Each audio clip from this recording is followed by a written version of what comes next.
просто стрессовая ситуация, куда ехать, куда поворачивать. Нижегородская семья Сидоровых на своей машине приехала в Казань на экскурсию. С городом незнакомы и нужные места искали по навигатору. И тут произошел сбой. Приложение построило маршрут.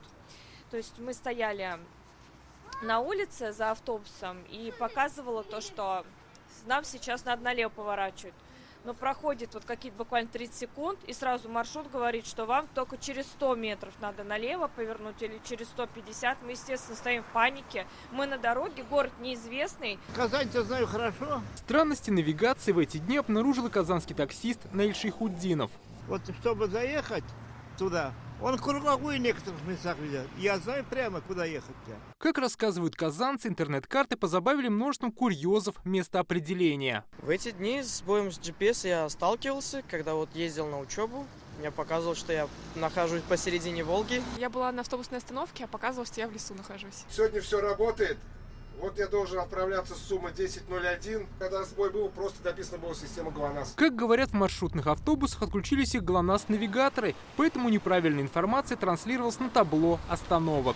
Пассажиры говорили то, что на табло показывает одно время, допустим, там через минуту приедет автобус, а на самом деле по 20 минут они ждали. В мэрии Казани пояснили, проблема связана с нестабильной работой блоков навигации. В связи с нестабильной работой блоков навигации действительно наблюдается некорректное отображение маршрутов движения общественного транспорта в приложениях. Также возможно некорректное отображение времени прибытия автобусов, трамваев и троллейбусов на информационных табло на остановках.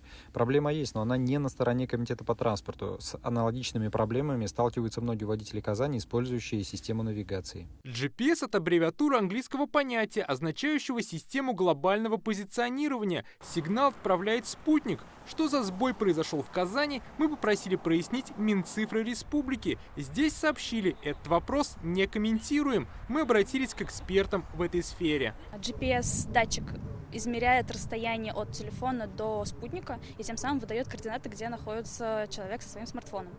Вот. Почему не работают приложения разные? Ко всем приложениям поступает один и тот же сигнал, который ловит телефон. И от телефона это тоже не зависит, потому что сигнал один. Проблема, скорее всего, связана с тем, что есть какие-то глушилки, которые меняют как раз-таки вот эти данные, которые приходят со спутника. Эти глушилки подавляют частоты, на которых работает GPS, шумом, из-за чего приемники не могут понять, где они находятся в пространстве. Сегодня работа GPS стабилизировалась. Большинство, с кем мы общались, сказали, что не испытывают проблем с навигацией и работой своих устройств.